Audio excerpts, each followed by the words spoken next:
सबैजनालाई study material YouTube च्यानलमा स्वागत छ। आज मैले तपाईहरुलाई बीबीएस फर्स्ट इयर फाइनान्शियल एकाउन्टिङको सर्ट क्वेशनमा आउन सक्ने न्यूमेरिकल ओपनिङ इन्ट्रिज र क्लोजिङ इन्ट्रिजको बारेमा डिस्कस गर्न गइरहेको छु। यो भन्दा अगाडिको भिडियोमा मैले तपाईहरुलाई भ्यालु एडेड स्टेटमेन्टको बारेमा पनि डिस्कस गरिसकेको थिएँ। जुन भिडियो तपाईले हेर्नु भएको छैन भने मुनि डिस्क्रिप्सनमा मैले त्यो भिडियोको लिंक राखिदिएको छु, त्यहाँ गएर तपाई हेर्न सक्नुहुन्छ। आज चाहिँ हामी यो भिडियोमा चाहिँ ओपनिङ इन्ट्रिज र क्लोजिङ इन्ट्रिजको बारेमा डिस्कस गर्छौं र त्यसको केही न्यूमेरिकल पनि गर्छौं। जुन हेरिसकेपछि तपाई ओपनिङ इन्ट्रिज र क्लोजिङ इन्ट्रिज कहिले पनि बिर्सिनुहुन्न। ल फर्स्टमा हामी पढ्छौं अब ओपनिङ इन्ट्रिज। ओपनिङ इन्ट्रिजको प्रोब्लम कसरी सोल्भ गर्ने त? सोल्भ गर्नुभन्दा अगाडि पहिला त्यसको फर्म्याट थाहा हुनुपर्छ। तपाई त्यहाँ स्क्रिनमा फर्म्याट देख्न सक्नुहुन्छ। फर्म्याट सिम्पल एउटा जर्नल इन्ट्रीको फर्म्याट जस्तै हुन्छ। सबसे माथि तपाईले ओपनिङ इन्ट्रिज लेख्नुपर्ने हुन्छ र date, particular, PR, debit, credit गरेर हो त्यसरी तपाईले त्यहाँ फर्म्याट बनाउनु पर्ने हुन्छ। यसका केही रुलहरु पनि छन्। हो त्यो रुल बुझिसकेपछि तपाई सजिलैसँग ओपनिङ इन्ट्रिज, क्लोजिङ इन्ट्रिज आँखा चिम्लेर गर्न सक्नुहुन्छ। ओपनिङ इन्ट्रिजको रुलहरु सुन्नुस्। हामीलाई ओपनिङ इन्ट्रिज बनाउँदा हामीलाई क्वेशनमा जहिले पनि एसेस र लिएबिलिटीहरु दिएका हुन्छन्। पहिलो कुरा यो याद गर्नुपर्छ कि हामीलाई ओपनिङ इन्ट्रिज बनाउनु छ भने क्वेशनमा हामीलाई एसेस र लिएबिलिटी दिएको हुनुपर्छ। जहाँ एसेट भनेको चाहिँ हामीसँग भएका सम्पत्तिहरु, जस्तै एक्जाम्पलको लागि क्याश भयो, बैंक भयो, प्रिपेड एक्सपेन्सेस भयो, फर्निचर भयो, हामीसँग भएका स्टकहरु, इन्भेन्ट्रिजहरु, एकाउन्ट रिसिभेबलहरु, डेप्टरहरु, plant and machinery, land and building जस्तै अन्य एसेटहरु जुन चाहिँ एसेट हुन् त्यो चाहिँ यहाँ पर्दछ। लिएबिलिटीज भनेको चाहिँ कस्तो त? भनेको तिर्नुपर्ने दायित्वहरु, हाम्रो दायित्वहरु, लोनहरुलाई चाहिँ हामी के भन्छौं? लिएबिलिटी भन्ने गर्छौं। एक्जाम्पलको लागि एकाउन्ट्स पेएबल भयो, आउटस्ट्यान्डिङ एक्सपेन्सेस भयो, बैंक ओभरड्राफ्टहरु, सन्ड्री क्रेडिटर्स, लोन्स अनि हो यस्तै अरु लिएबिलिटीजहरु चाहिँ यहाँ पर्ने गर्दछ। अब हामीलाई यसरी नै क्वेशनमा एसेस र लिएबिलिटी दिएको हुन्छ। सबसे सुरुमा हाम्रो काम भनेको एसेस र लिएबिलिटी छुट्याउने काम हुन्छ। हामीले एसेस र लिएबिलिटीलाई छुट्याउनु पर्छ। त्यो क्वेशनमै छुट्याउने वा अथवा मनमनै सुरुमा हामीले चाहिँ एसेस र लिएबिलिटीलाई छुट्याउनु पर्छ। त्यसपछि हामीले फर्म्याट बनाएर एसेटको एमाउन्ट चाहिँ डेबिट साइडमा लेख्नु पर्छ। तपाई त्यो फर्म्याटमा देख्न सक्नुहुन्छ। जहाँ डेबिट साइड छ त्यहाँ चाहिँ तपाईले एसेटका एमाउन्टहरु लेख्नुपर्ने हुन्छ भने लिएबिलिटीजहरुलाई चाहिँ तपाईले क्रेडिट साइडमा लगेर लेख्नुपर्ने हुन्छ। यहाँबाट बुझ्नु भएन भने अहिले म तपाईलाई न्यूमेरिकलमा मज्जाले बुझाइदिने छु। ध्यान दिनुपर्ने कुरा के हो भने सुरुमा क्वेशनमा हामीलाई एसेस र लिएबिलिटी दिएको हुन्छ।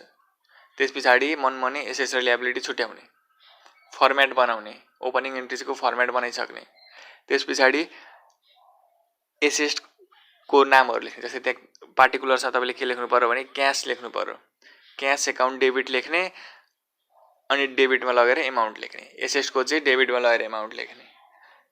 अब लिएबिलिटीजहरुको चाहिँ मुनि तपाईले टु लोन एकाउन्ट अनि लोन लिएबिलिटी हो नि त भनेर क्रेडिट साइडमा लगेर एमाउन्ट राख्ने। यानी एसेटको डेबिटमा, लिएबिलिटीको क्रेडिटमा लगेर तपाईले लेख्नु पर्यो।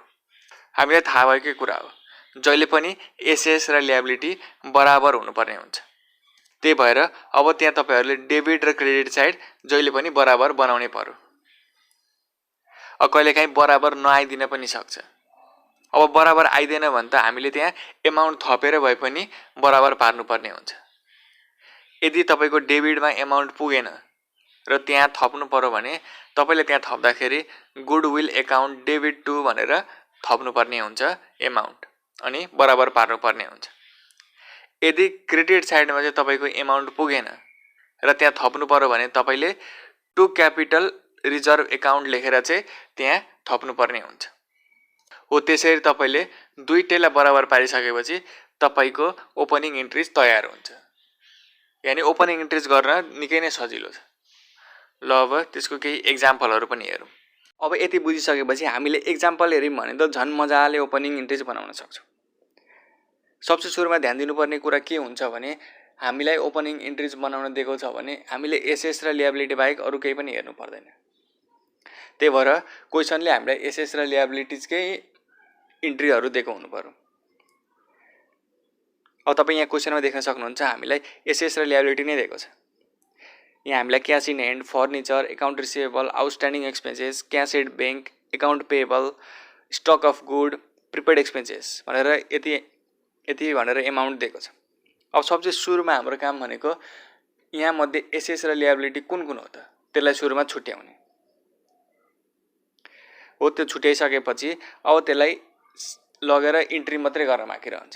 जस्तै अब हाम्रो एसेस यहाँ के छ त भन्दाखेरि cash in hand, furniture, account receivable, stock of good, prepaid expenses, cash at bank, यो हाम्रो के भयो एसेस भयो। अब ल्याबिलिटी भनेको एकाउन्ट पेएबल, आउटस्ट्यान्डिङ एक्सपेन्सेस चाहिँ के भयो ल्याबिलिटी भयो। अब ओपनिङ इन्ट्रिजको फर्मेट बनाउने र एसेस्टहरूको सबै डेबिट साइडमा राखिदिने र ल्याबिलिटीलाई सबै क्रेडिट साइडमा राखिदिने। कसरी राख्ने त भन्दाखेरि तपाईँ यहाँ देख्न सक्नुहुन्छ मैले cash, bank, furniture, account receivable, stock of good, prepaid expenses, account debit गरेर डेबिट साइडमा एमाउन्ट राखिदिएँ र यतापट्टि to account payable, to outstanding expenses, to capital reserve लेखेर क्रेडिट साइडमा एमाउन्ट राख्थेँ। ल अब हामीलाई त माथि क्यापिटल रिजर्भ कहीँ पनि दिएको छैन। कसरी क्यापिटल रिजर्भ आयो त भन्दाखेरि मैले अघि नै भनिसकेँ डेबिट र क्रेडिट साइड इक्वल हुनु पर्थ्यो, तर हामीले डेबिट र क्रेडिट साइड इक्वल बनाउन सकेनौँ। डेबिट साइडमा धेरै एमाउन्ट भयो क्रेडिट साइड भन्दाखेरि, नभए त्यहाँ जोडेर हेर्नुहोस् 20,000, 36,000, 50,000, 74,000, 26,000, 8,000 जोड्नुहोस् र यतापट्टि हेर्नुहोस् 34,000 र 4,000। यो कहिले पनि बराबर हुँदैन। अब बराबर बनाउनको लागि क्रेडिट साइडमा थप्नुपर्ने भयो।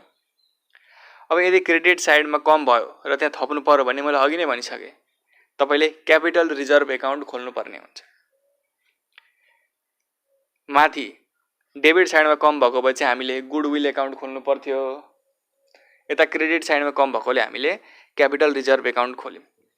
अब डेबिट साइडको सबै प्लस गर्ने, त्यो 20,000, 36,000, 50,000, 74,000, 26,000, 8,000 सबै प्लस गर्ने कति एमाउन्ट आउँछ त?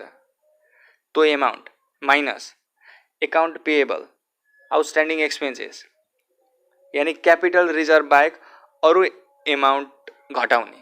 त्यो घटाएपछि कतिले कम भएको छ भने निस्किन्छ, त्यो एमाउन्ट नै हाम्रो क्यापिटल रिजर्भ एकाउन्ट हुन्छ। यानि यति र यति घटायौँ, यानि डेबिटको एमाउन्ट र क्रेडिटको दुईवटा एमाउन्ट घटायौँ भने हाम्रो 1,76,000 आउँछ, जुन हाम्रो क्यापिटल रिजर्भ एकाउन्ट हो। त्यसरी क्यापिटल रिजर्भ एकाउन्ट त्यहाँ आएको हुन्छ। यति गरिसकेपछि ओपनिङ इन्ट्री सकियो। यदि तपाईँलाई केही अप्ठ्यारो लागेको छ भने मुनि कमेन्ट गरेर तपाईँले हामीलाई सोध्न पनि सक्नुहुन्छ। ल अब अर्कोतिर जाऊँ। अब अर्को भनेको हामीले क्लोजिङ इन्ट्रिज बनाउनु पर्ने हुन्छ। एक्जाम्पलमा तपाईँलाई कि ओपनिङ इन्ट्रिज कि क्लोजिङ इन्ट्रिज भनेर तपाईँलाई सोध्छ युनिट 4बाट। यो चाहिँ सर्ट क्वेसनमा सोध्ने युनिट 4बाट सोध्ने क्वेसन हो। ल अब क्लोजिङ इन्ट्रिज बनाउन भनौँ भने चाहिँ अब हामीले कसरी बनाउने त? सबसे सुरुमा तपाईँलाई फर्मेट थाहा हुनु पर्यो। ओपनिङ इन्ट्रिज र क्लोजिङ इन्ट्रिजको फर्मेट सेम हो, जुन एउटा जोर्नल इन्ट्रीको फर्मेट हो। तपाईँ त्यहाँ स्क्रिनमा देख्न पनि सक्नुहुन्छ त्यो के हो क्लोजिङ इन्ट्रिजको फर्मेट हो। अब क्लोजिङ इन्ट्रिज बनाउन पनि तपाईँले केही रुलहरू फलो गर्नुपर्ने हुन्छ। रुल चाहिँ तपाईँले बिर्सिनु भएन। तपाईँलाई रुल आयो भने सबै यो क्लोजिङ इन्ट्रिज ओपनिङ इन्ट्रिज सजिलै बनाउन सक्नुहुन्छ। ल अब क्लोजिङ इन्ट्रिजका केही रुलहरू। पहिलो कुरा के बुझ्नु पर्यो भने क्लोजिङ इन्ट्रिज बनाउन भनेको छ भने तपाईँलाई क्वेसनमा इन्कम स्टेटमेन्ट दिएको हुनुपर्छ। हो त्यो इन्कम स्टेटमेन्टलाई हेरेर तपाईँले क्लोजिङ इन्ट्रिज गर्दाखेरि चाहिँ 4वटा स्टेप फलो गरेर गर्नुपर्ने हुन्छ। ती 4वटा स्टेप चाहिँ कसरी गर्ने त म तपाईँलाई अब स्टेप वाइज बुझाउने छु। पहिलो स्टेपको जोर्नल इन्ट्री हुन्छ। तपाईँले स्क्रिनमा देख्न सक्नुहुन्छ पहिलो स्टेपमा तपाईँले यो जोर्नल इन्ट्री गर्नुपर्ने हुन्छ। All revenue /sales account debit to income summary account. यो चाहिँ तपाईँको के भयो फर्स्ट इन्ट्री भयो क्लोजिङ इन्ट्रिज बनाउँदा लागि। हरेक पालि तपाईँले यही इन्ट्री हाल्नुपर्ने हुन्छ। अल रेभिन्यू भनेको यहाँ के हो त भन्दाखेरि अल रेभिन्यूभित्र चाहिँ त्यो कम्पनीले कमाएका सबै इन्कमहरू पर्दछ। जस्तै अब त्यो कम्पनीले के इन्कम कमाउन सक्छ त भन्दाखेरि कम्पनीले प्राप्त गरेका पैसाहरू सबै अल रेभिन्यूमा पर्दछ र सेल्स पनि त्यहाँ पर्दछ। सेल्स भनेको बेचेपछि के हुन्छ पैसा आउँछ। पैसा आउने कुरा इन्कमहरू सबै अल रेभिन्यूमा पर्दछ र मुनि टु इन्कम समरी भनेको त्यो अल रेभिन्यूको पैसा सबै तपाईँ जोड्नुहुन्छ। त्यो जोडिसकेपछि जति एमाउन्ट आउँछ त्यो तपाईँ त्यहाँ डेबिट साइडमा लेख्नुहुन्छ। हो त्यही डेबिट साइडको एमाउन्ट क्रेडिट साइडमा टु इन्कम समरी एकाउन्ट भनेर लेख्नुपर्ने हुन्छ। फर क्लोजिङ रेभिन्यू एकाउन्ट भनेर तपाईँले त्यहाँ दिनुहुन्छ। यो भनेको तपाईँको फर्स्ट स्टेप भयो। अब रेभिन्यू भित्र भनेको सेल्स पर्न सक्छ, कमिसन अर्न्ड पर्न सक्छ वा अन्य कुनै पैसाहरू पर्न सक्छ। त्यो सबैको पहिला अल रेभिन्यूमा के गर्ने, लिस्टिङ बनाउँदै एमाउन्ट लेख्दै जाने र त्यस पछाडि त्यो जति एमाउन्ट आउँछ त्यो डेबिटमा राख्ने अनि त्यसरी क्रेडिटमा राखेपछि यो इन्ट्री बन्छ, जुन चाहिँ अहिले तपाईँलाई म न्युमेरिकल गर्दाखेरि प्रष्ट रूपमा बुझाइदिन्छु। अब स्टेप 2 मा तपाईँले के लेख्नुपर्छ भने income summary account debit to all expenses account. त्यहाँबाट तपाईँले के बुझ्नुभयो भने अघि रेभिन्यू हुँदाखेरि डेबिट साइडमा थियो, अहिले एक्सपेन्सेस हुँदाखेरि क्रेडिट साइडमा छ। यानि all revenues are debited, all expenses are credited भनेर तपाईँले यहाँ बुझ्नु पर्यो। सुरुमा रेभिन्यूको इन्ट्री गरिसकेपछि अनि एक्सपेन्सेसको इन्ट्री गर्ने। अब एक्सपेन्सेस इन्ट्री गर्दाखेरि income summary account debit to all expenses account गर्ने। अब त्यो इन्कम समरी एकाउन्ट डेबिटेडमा चाहिँ कुन एमाउन्ट हाल्ने भन्दाखेरि सुरुमा इन्कम समरी एकाउन्टमा चाहिँ पैसा हाल्नु भएन। सुरुमा चाहिँ तपाईँले मुनिको टु अल एक्सपेन्सेसमा चाहिँ के एक्सपेन्सेसहरू पर्छ त भनेको एक्सपेन्सेसहरू क्वेसनमा दिएको हुन्छ। जस्तै एक्सपेन्सेस भनेको के हुनसक्छ भन्दा स्यालेरी तिरेको, रेन्ट तिरेको, वेजेस तिरेको, इलेक्ट्रिसिटी बिलहरू तिरेको, यस्तै खर्चहरू कम्पनीको सबै खर्चहरू चाहिँ त्यहाँ टु अल एक्सपेन्सेसमा लिस्टिङ गरेर जोड्ने। त्यो जोड्दाखेरि जति एमाउन्ट आउँछ त्यो एमाउन्टलाई क्रेडिटमा राखिदिने अनि त्यही क्रेडिटको एमाउन्ट तपाईँले माथि डेबिटको इन्कम समरी एकाउन्टमा लगेर राखिदिने। यसै गरिसकेपछि यो इन्ट्री पनि के हुन्छ, कम्प्लिट हुन्छ। हाम्रो स्टेप 2 पनि सकिन्छ। अब आउँछ स्टेप 3। स्टेप 3 मा प्रॉफिट र लसको हुन्छ। प्रॉफिट भयो भने यो इन्ट्री गर्ने, लस भयो भने यो इन्ट्री गर्ने। प्रॉफिट भयो भने के इन्ट्री गर्ने त तपाईँ त्यहाँ स्क्रिनमा देख्न सक्नुहुन्छ। प्रॉफिट भयो भने income summary account debit to retained earning गर्ने र त्यहाँ एमाउन्ट लेख्ने। लस भयो भने चाहिँ retained earning amount debit to income summary account लेख्ने अनि एमाउन्ट डेबिट र क्रेडिटमा राख्ने। यहाँ केही पनि फरक छैन। फरक यति छ, प्रॉफिट हुँदाखेरि रिटेन अर्निङ क्रेडिटमा जान्छ, लस भयो भने रिटेन अर्निङ डेबिटमा आउँछ। यो कुरा तपाईँले बुझ्नुपर्ने हुन्छ। अब प्रॉफिट भयो कि लस भयो कसरी थाहा पाउने त? अघि हामीले स्टेप 1 र स्टेप 2 मा रेभिन्यू र एक्सपेन्डिचर निकालेको थियौँ। जुन कुरा तपाईँले त्यहाँ स्टेप 1 स्टेप 2 भन्दा मैले बुझाइसकेको थिएँ। हो त्यो रेभिन्यूबाट एक्सपेन्सेस घटाइदिने हो भने यदि तपाईँले घटाउँदाखेरि त्यो एमाउन्ट नेगेटिभमा आयो भने तपाईँलाई घाटा भएको भन्ने बुझ्नुपर्छ। त्यो एमाउन्ट पोजिटिभमा आयो भने तपाईँलाई के भएको छ, प्रॉफिट छ भन्ने बुझ्नुपर्छ। अघि अल रेभिन्यूको एमाउन्ट जोड्दाखेरि जस्तै कति आएको थियो त भन्दाखेरि अघिको माथिको सपोज माथिको स्टेप 1 मा तपाईँको 1 लाख आएको थियो अरे, मुनिको स्टेप 2 मा तपाईँको 50,000 आएको थियो अरे भनेपछि स्टेप 1 माइनस स्टेप 2 भनेको 1 लाख माइनस 50,000 भनेपछि 50,000 के भयो, प्रॉफिट भयो। पोजिटिभमा आयो, पोजिटिभमा आयो भने प्रॉफिट हुन्छ। अब लस कस्तो अवस्थामा हुन्छ भने अहिलेको स्टेप 1 मा अल रेभिन्यूमा तपाईँको 50,000 आयो र यो अल एक्सपेन्सेसमा 1 लाख आयो भने के भयो, 50,000 स्टेप 1 माइनस स्टेप 2 गर्दाखेरि 50,000 माइनस 1 लाख त्यो भनेको के भयो, 50,000 नेगेटिभमा आयो भनेको 50,000 लसमा आयो। हो यसरी तपाईँले प्रॉफिट र लस थाहा पाउनु पर्ने हुन्छ। अब प्रॉफिट हुँदाखेरि income summary account debit to retained earning amount भनेर त्यहाँ लेख्ने। लस आयो भने retained earning amount debit to income summary account भनेर लेख्ने। सजिलै छ। हो यति गरिसकेपछि अब हाम्रो लास्ट स्टेप आउँछ डिभिडेन्डको एकाउन्ट बनाउने। यो स्टेप चाहिँ यदि तपाईँलाई क्वेसनमा डिभिडेन्ड दिएको छ भने मात्रै गर्नुपर्छ, नभए यो स्टेप गर्नु पर्दैन। क्वेसनमा तपाईँले डिभिडेन्डको कुरा गरेको छ भने यो एकाउन्ट तपाईँले बनाउनु पर्ने हुन्छ, नभए पर्दैन। दिएको छ भने कसरी गर्ने त भन्दाखेरि retained earning amount debit to dividend account गर्ने अनि क्रेडिटमा एमाउन्ट राखिदिने। अब यहाँ एमाउन्ट चाहिँ के राख्ने त भन्दाखेरि यहाँ रिटेन अर्निङको एमाउन्ट चाहिँ तपाईँले डेबिट साइडमा के राख्नुपर्छ भने तपाईँलाई क्वेसनमा डिभिडेन्डमा वा डिभिडेन्ड पेड भनेर जुन एमाउन्ट दिएको हुन्छ त्यही एमाउन्ट तपाईँले त्यही डेबिट र क्रेडिट साइडमा राख्नुपर्ने हुन्छ। यति गरिसकेपछि हाम्रो के हुन्छ, क्लोजिङ इन्ट्रिज पनि कम्प्लिट हुन्छ, जुन चाहिँ अब म तपाईँलाई एउटा न्युमेरिकल गरेर देखाउँछु, त्यस पछाडि तपाईँ प्रष्टसँग बुझ्नुहुन्छ। अब यति बुझिसकेपछि अब हामीले एक्जाम्पल हेऱ्यौँ भने हामी सजिलैसँग क्लोजिङ इन्ट्रिज पनि बनाउन सक्छौँ। क्लोजिङ इन्ट्रिज बनाउनको लागि के हामीलाई ट्रायल ब्यालेन्स दिएको हुन्छ, कि हामीलाई इन्कम स्टेटमेन्ट दिएको हुन्छ, अथवा कि त्यतिकै इन्ट्रिजहरू दिएको हुन्छ। यसमा रेकर्ड हुने के हुन् त भन्दाखेरि अघि नै मैले तपाईँलाई यसको 4वटा स्टेप हुन्छ भनेर देखाइसकेको थिएँ। हो त्यही 4वटा स्टेप फलो गरेर हामीले क्लोजिङ इन्ट्रिज बनाउनु पर्ने हुन्छ। अब हामीले यहाँ क्वेसनमा के दिएको छ त भन्दाखेरि consider the following ledger balance of platinum corporation at the end of December 31 भनेर हामीलाई यहाँ भनेको छ, जसमा चाहिँ हामीलाई के इन्ट्रिज दिएको छ भन्दा रेट एक्सपेन्सेस 30,000 छ, कमिसन अर्न भनेर 2,50,000, वेजेस एन्ड स्यालेरी एक्सपेन्सेस भनेर 1 लाख, युटिलिटी एक्सपेन्सेस भनेर 1,000, सर्भिस रेभेन्यू भनेर 5,50,000 र एडभर्टिजमेन्ट एक्सपेन्सेस भनेर 20,000 दिएको छ। यो दिएर चाहिँ हामीलाई रिक्वायर्डमा क्लोजिङ इन्ट्रिज बना भनेर भनेको छ। अब हामीले क्लोजिङ इन्ट्रिज बनाउनको लागि हामीले 4वटा स्टेप याद गर्नुपर्छ।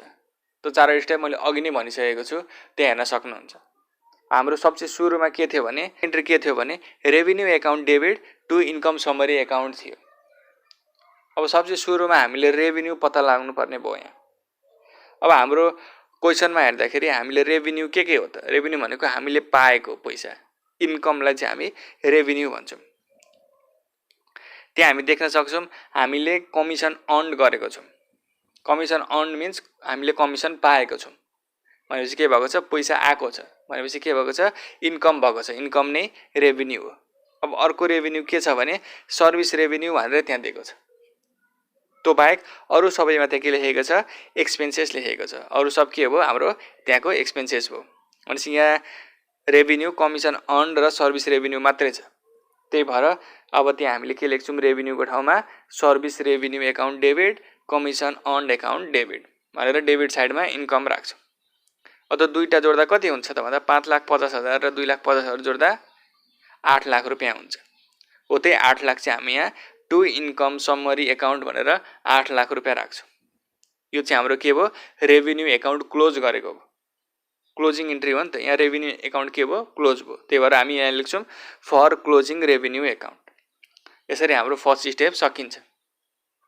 अब सेकेन्ड स्टेपमा हाम्रो के थियो, income summary account debit to expenses account. अब हामीले यहाँबाट के थाहा पाउनु पर्ने भयो, एक्सपेन्सेस थाहा पाउनु पर्ने भयो। अहिले कमिसन अर्न र सर्भिस रेभिन्यू बाहेक अरू सबै के भयो, हाम्रो एक्सपेन्सेस भयो। त्यो सबै एक्सपेन्सेसलाई चाहिँ हामीले यहाँ यसरी लेख्नुपर्ने हुन्छ। सबसे सुरुमा इन्कम समरी लेख्ने, एकाउन्ट लेख्ने र यहाँ एमाउन्ट केही पनि नलेख्ने। त्यस पछाडि टु लेखेर अब अहिलेको एक्सपेन्सेसहरूको लिस्ट लेख्ने, to rent expenses, to utility expenses, to wages and salary expenses, to advertisement expenses, तिनीहरूको एमाउन्ट त्यहाँ लेख्ने हो। त्यो सबै एमाउन्ट जोडिसकेपछि कति एमाउन्ट आउँछ त, त्यो एमाउन्ट नै माथि इन्कम समरी एकाउन्ट डेबिट भनेर त्यहाँ लेख्ने। भनेपछि यदि सबैको टोटल आउँछ हाम्रो 1,51,000, जुन चाहिँ हामीले माथि त्यहाँ इन्कम समरी एकाउन्ट भनेर लेख्छौँ। यो चाहिँ हाम्रो के भयो, एक्सपेन्सेसको क्लोजिङ इन्ट्रिज हो। त्यही भएर for closing all expenses account भनेर हामी त्यहाँ लेख्ने गर्छौँ। तेस्रोमा चाहिँ हामीले के थियो भने कि प्रफिट हुन्छ कि लस हुन्छ भनेको थियौँ। प्रफिट र लस कसरी थाहा पाउने भनेको थियौँ त, प्रफिट र लस थाहा पाउने भनेको रेभिन्यू माइनस एक्सपेन्सेस गरेर। यदि रेभिन्यू माइनस एक्सपेन्सेस गर्दाखेरि पोजिटिभ भ्यालु आयो भने हाम्रो प्रफिट भयो, नेगेटिभ भ्यालु आयो भने हाम्रो लस भयो। प्रफिट र लसमा के थियो, फर्मुलै डिफ्रेन्ट थियो। प्रफिट भयो भने income summary account debit to return earning थियो, लस भयो भने to return account debit to income summary account थियो। यहाँ चाहिँ हाम्रो के हुन्छ, प्रफिट हुन्छ। किनकि तपाईँ त्यहाँ माथि देख्न सक्नुहुन्छ, माथि हाम्रो रेभिन्यूमा 8 लाख आएको छ टोटल, यहाँ मुनि एक्सपेन्सेसमा 1,51,000 मात्रै आएको छ। भनेपछि हामीलाई 6,49,000 रुपियाँ फाइदा भएको छ। त्यही भएर प्रफिटको फर्मुला लाउनु पर्यो। प्रफिटको भनेको income summary account debit to retained earning account. त्यही भएर इन्कम समरीमा 8 लाख माइनस 1,51,000 गर्ने अनि आउँछ हाम्रो 6,49,000 अनि टु रिटेन अर्निङमा पनि 6,49,000 लेख्ने। अब हाम्रो चौथो स्टेपमा जानुपर्ने भयो। मैले चौथो स्टेपमा जानुभन्दा अगाडि के भनेको थिएँ भने यदि डिभिडेन्ड छ भने मात्रै हामी चौथो स्टेपमा जान्छ, नभए जाँदैनौँ। यहाँ हाम्रो क्वेसनमा कहीँ पनि डिभिडेन्ड दिएको छैन। डिभिडेन्ड दिएको छैन भने हामीले के गर्नु पर्यो, चौथो स्टेपमा जानै परेन। यति नै गरेपछि हाम्रो के हुन्छ, क्लोजिङ इन्ट्री सकिन्छ। अब डिभिडेन्ड आएकोमा चाहिँ कसरी गर्ने त, त्यसमा पनि हामी कन्फ्युजन क्लियर गरिदिइहाल्यौँ। अब त्यहाँ अर्को क्वेसन देख्न सक्नुहुन्छ। यो पनि के हो, प्लाटिनियम कर्पोरेसन के हो, जसमा सुरुमै तपाईँले त्यहाँ देख्न सक्नुहुन्छ डिभिडेन्ड पेड भनेर 1 लाख रुपियाँ एमाउन्ट दिएको छ। अनि त्यहाँ अरू चाहिँ के छ भने एक्सपेन्सेस र रेभिन्यूका एमाउन्टहरू दिएका छन्। यसबाट चाहिँ हामीलाई के भनेको छ, क्लोजिङ इन्ट्रिज बनाउनुहोस् भनेको छ। क्लोजिङ इन्ट्रिज बनाउन अब अघि नै भने जस्तै सुरुमा अब हामीले रेभिन्यू पत्ता लगाउनु पर्ने हुन्छ। यहाँ रेभिन्यू ऐकै जस्तै सर्भिस रेभिन्यू र कमिसन अर्न्ड बाहेक अरू छैन, अरू एक्सपेन्सेस र डिभिडेन्ड पेड छ। त्यो एउटा सर्भिस रेभिन्यू एकाउन्ट छ, अर्को कमिसन अर्न्ड एकाउन्ट छ, त्यो बाहेक अरू एक्सपेन्सेस र डिभिडेन्ड पेड भनेर छ। हो त्यो दुईटाको एमाउन्ट चाहिँ हामीले त्यहाँ डेबिट साइडमा लगेर हाल्नु पर्यो अनि टु इन्कम समरी एकाउन्ट भनेर क्रेडिट साइडमा लगेर हाल्नु पर्यो, जुन त्यहाँ मैले तपाईँलाई हालेर देखाइदिइसकेको छु। त्यस पछाडि हाम्रो एक्सपेन्सेसको इन्ट्री गर्नु पर्यो। एक्सपेन्सेसको इन्ट्री गर्नको लागि के छ भने formula income summary account debit to expenses account भनेपछि इन्कम समरी एकाउन्टमा सुरुमा केही पनि नलेख्ने, त्यसको मुनि भयभरको एक्सपेन्सेस ल्याएर राख्ने, डिभिडेन्ड बाहेक र रेभिन्यू बाहेक यहाँ के आउँछ, एक्सपेन्सेसहरू आउँछ, जुन rent expenses, utility expenses, wages and salary, advertisement expenses भनेर आएको छ। हो त्यसको चाहिँ 30,000, 1,000, 1,20,000 छ। हो त्यो सबलाई एड गर्दाखेरि कति भयो, 1,51,000 भयो। त्यही भएर 1,51,000 इन्कम समरीमा गएर बस्छ। त्यस पछाडि हाम्रो प्रफिट भयो कि घाटा भयो, अघि नै गरिसक्यौँ। हाम्रो के भएको छ, प्रफिट भएको छ। यहाँ तपाईँ देख्न सक्नुहुन्छ माथि 8 लाख छ, यहाँ 1,51,000। अब यहाँ प्रफिट भयो 6,49,000। अब यसमा डिभिडेन्ड पेड भनेर दिएको छ, यहाँ डिभिडेन्ड दिएको छ। डिभिडेन्ड दिएको छ भने अर्को स्टेप आउँछ। अर्को स्टेप के हुन्छ भने retained earning account debit to dividend account. यहाँ हामीले डिभिडेन्ड पेड 1 लाख दिएको छ, त्यही भएर यहाँ के लेख्ने, रिटेन अर्निङको ठाउँमा 1 लाख, डिभिडेन्डको एकाउन्टमा 1 लाख। यसरी हाम्रो के हुन्छ, क्लोजिङ इन्ट्रिज पनि सजिलैसँग सकिन्छ। यति गरेपछि हाम्रो ओपनिङ इन्ट्रिज र क्लोजिङ इन्ट्रिज सजिलै गर्न सक्छौँ र हाम्रो 3 मार्क्स सजिलैसँग आउन सक्छ। धन्यवाद।